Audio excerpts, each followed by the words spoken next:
Halo, perkenalkan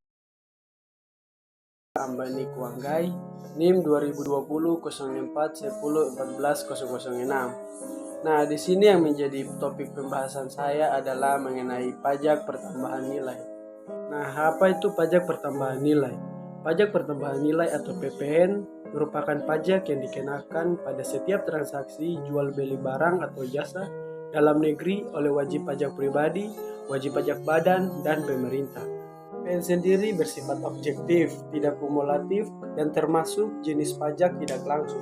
Yang dimaksud dengan tidak langsung artinya pajak tersebut disetorkan oleh pihak lain, dalam hal ini pedagang bukan penanggung pajak, atau dengan kata lain, konsumen akhir menjadi penanggung pajak tidak menyetorkan langsung ke kas negara.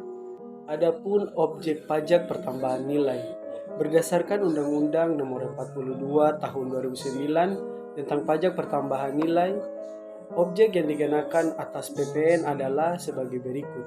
1. Penyerahan barang kena pajak atau BKP dan jasa kena pajak atau JKP di dalam daerah pabean yang dilakukan oleh pengusaha. Yang kedua, impor BKP. Dan yang ketiga, ada pemanfaatan BKP tidak berwujud dan JKP dari luar daerah pabean dan di dalam daerah pabean. Selain objek yang dikenakan pajak atas PPN, terdapat juga jenis barang yang tidak dikenakan oleh PPN, antara lain barang hasil pertambangan atau pengeboran bumi, dan yang kedua barang kebutuhan pokok seperti beras, jagung, susu, daging, sayur, dan lainnya. Dan yang ketiga, makanan dan minuman yang disajikan di restoran atau rumah makan. Kemudian ada tarif pajak pertambahan nilai. Besaran tarif PPN pada umumnya sebesar 10% untuk penyerahan dalam negeri. Sementara pada ekspor BKP berwujud maupun tidak berwujud dan ekspor JKP dikenakan tarif PPN khusus 0%. Tarif PPN sebesar 10% dapat berubah menjadi paling rendah sebesar 5% dan paling tinggi sebesar 15%, sebagaimana diatur oleh peraturan pemerintah. Berikut adalah mekanisme pajak pertambahan nilai. Dalam penyaluran pajak pertambahan nilai, ada mekanisme yang harus terstruktur dan terurut di Indonesia, yaitu sebagai berikut.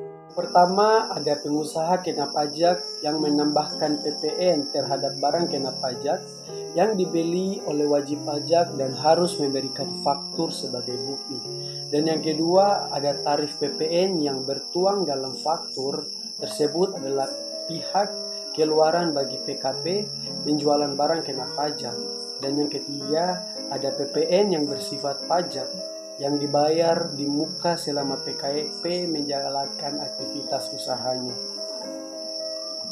Nah, di sini ada penyetoran PPN. Untuk bendahara pengeluaran sebagai pemungut PPN, paling lambat penyetorannya pajak pertambahan nilai tanggal 7 bulan berikutnya setelah masa pajak berakhir. Penyetoran pajak dilakukan kepada kas negara melalui kantor pos atau bank dengan menggunakan surat setoran pajak atau SSP. Nah, setelah melakukan penyetoran PPN, kita perlu juga melakukan pelaporan PPN. Pelaporan pajak pertambahan nilai atau PPN ini dilakukan paling lama akhir bulan berikutnya setelah masa pajak berakhir oleh bendahara pengeluaran pembantu dengan menggunakan surat pemberitahuan masa PPN 1107 PUT bagi pemungut PPN dan melampirkan fotokopi SSP atau surat setoran pajak yang telah disetorkan yaitu pada lembar ketiga. Nah, berbicara mengenai pajak pertambahan nilai, kita juga perlu tahu apa saja dasar hukum pajak pertambahan nilai. Nah, berikut ini adalah sejumlah dasar hukum PPN. Di antaranya 1. Menurut Undang-Undang Nomor 8 Tahun 1983. Nah, undang-undang ini mengatur tentang daerah pabean, barang berwujud, dan BKP. Penyerahan BKP dalam peraturan tentang PPN ini adalah penyerahan BKP karena suatu perjanjian, pengalihan BKP karena suatu perjanjian sewa beli atau leasing, dan pengalihan hasil produksi dalam keadaan bergerak. Undang-undang ini mulai berlaku sejak 1 Januari 1984 bersamaan dengan Undang-Undang Nomor 6 Tahun 1983 tentang Ketentuan Umum dan Tata Cara Perpajakan Indonesia serta Undang-Undang Nomor 7 1983 tentang pajak penghasilan.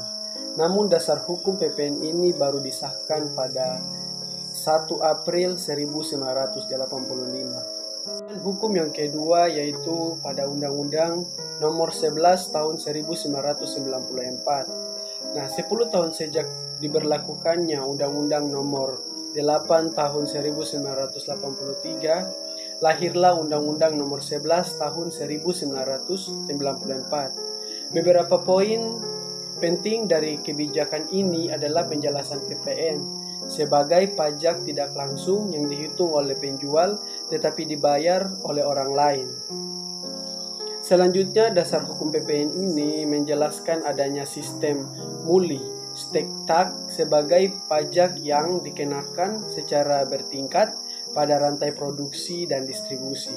Undang-Undang Nomor 11 Tahun 1994 ini juga membahas mengenai consumption tipe VAT sebagai pajak yang dipungut atas nilai tambah. Penerapan non-cumulative tax yaitu sistem pengenaan pajak pada barang atau jasa yang dikenakan terhadap barang atau jasa yang telah dikenakan pajak daerah. Hukum yang ketiga adalah menurut Undang-Undang Nomor 42 Tahun 2009. Undang-undang ini yang menjadi dasar hukum PPN. Ini membahas tentang sejumlah perubahan dari undang-undang sebelumnya seperti mengenai status PKP sebagai pihak yang wajib menyetor dan melaporkan PPN dan PPNBM yang terutang, hingga kewajiban pengusaha kecil yang sudah memilih untuk dikukuhkan sebagai BKP. Nah, pada Undang-Undang Nomor 42 Tahun 2009 tadi menjelaskan bahwa status PKP adalah sebagai pihak yang wajib menyetorkan PPN dan PPNBM. Nah, PPN dan PPNBM ini memiliki perbedaan. Nah, apa perbedaan dari keduanya? Sebelum masuk ke dalam pembahasan perbedaan keduanya, mari lihat pengertian keduanya terlebih dahulu. Nah, PPN adalah pajak pertambahan nilai, sedangkan PPNBM adalah pajak penjualan atas barang mewah. PPN ini bisa disimpulkan sebagai pajak yang dikenakan pada pertambahan nilai karena muncul pemakaian faktor-faktor produksi oleh pihak PKP atau pengusaha kena pajak. Sekarang kita masuk pada perbedaan PPN dan PPNBM. Nah, tentu saja keduanya memiliki perbedaan tersendiri. Lebih tepatnya ada 3 poin perbedaannya. Yang pertama adalah jenis pungutan, di mana jenis pungutan yang dibebankan dalam PPN adalah pungutan atas nilai tambah barang. Sebaliknya, PPNBM adalah pungutan tambahan yang dikenakan kepada barang yang masuk ke dalam golongan barang mewah. Namun tetap saja ada PPN di dalam pungutan barang mewah tersebut. Perbedaan yang kedua yaitu pengenaan pajak. Pengenaan pajak antara PPN dan PPNBM cukup berbeda yang sebenarnya dapat dirasakan langsung oleh Anda. Pasti Anda sering membayar dan menghitung PPN karena jenis pajak ini memang dikenakan di setiap mata rantai jalur produksi maupun jalur distribusi. Dimulai dari tingkat pabrikan, pedagang besar hingga pedagang eceran. Untuk PPNBM sendiri hanya dikenakan 1 kali saja, tepatnya pada saat impor atau ketika penyerahan BKP di dalam negeri oleh pihak pabrik yang menghasilkannya. Perbedaan yang terakhir di antara keduanya adalah pengkreditan. PPN bisa dikreditkan melalui mekanisme pajak masukan dan pajak keluaran, namun PPNBM tidak dapat dikreditkan dengan PPNBM lainnya atau PPN. Nah, dasar pengenaan pajak ini dipakai untuk menghitung pajak yang terutang, yaitu jumlah harga jual, penggantian, nilai impor, nilai ekspor, dan nilai lainnya yang ditetapkan dengan keputusan Menteri Keuangan. Yang pertama adalah harga jual.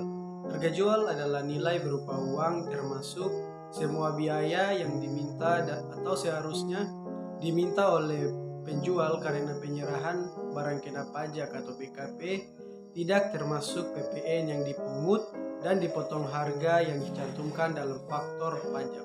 Kemudian yang kedua adalah penggantian.